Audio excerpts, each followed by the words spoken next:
வணக்கம். இன்றைக்கி என்னோடய சமையலில் பேல்பூரி நூடுல்ஸை வச்சு பேல்பூரி எப்படி செய்கிறதுன்னு பார்க்கலாங்க.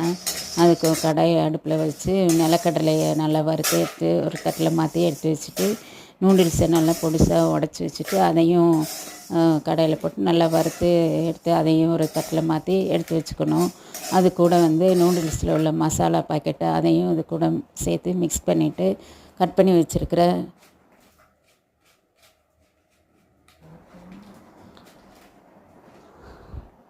டொமேட்டோ சாஸ் அதையும் இது கூட நல்லா சேர்த்து மிக்ஸ் பண்ணிவிட்டு பொடியாக கட் பண்ணி வச்சுருக்கிற தக்காளி அதையும் இது கூட சேர்த்திக்கணுங்க.